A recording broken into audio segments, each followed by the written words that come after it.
Hello everyone, let us continue with the functions of the hypothalamus. In this video, I will cover the rest of the functions of the hypothalamus. Let us go through regulation of endocrine functions. Hypothalamus synthesize different hormones, different releasing hormones and inhibitory hormones which will be transported to the anterior pituitary via vascular connection. That is hypothalamo-hypophyseal portal vessels.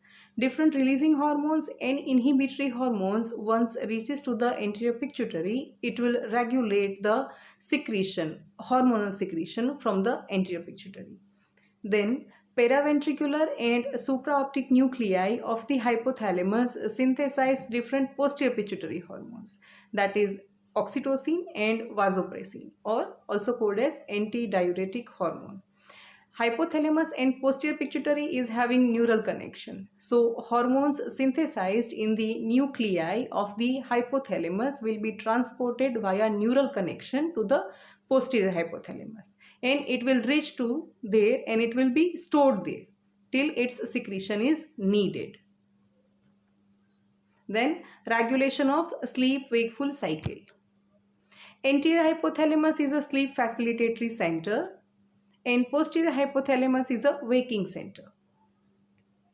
Then control of circadian rhythm means the rhythm throughout the 24 hours of cycle.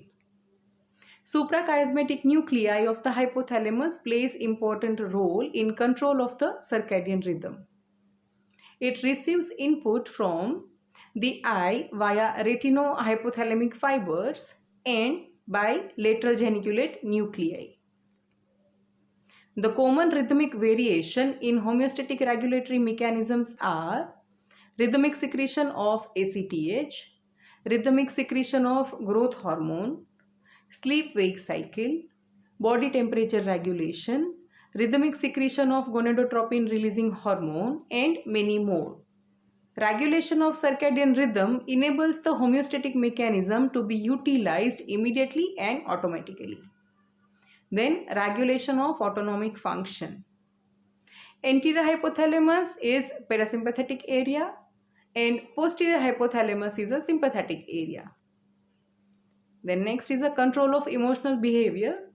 Simple emotional behavior like laughing, crying, blushing, and complex emotional behavior like attacking all requires integrated activity of different systems of the body. So hypothalamus integrate the endocrine, autonomic, and some motor activities that forms appropriate emotional behavior. Thank you.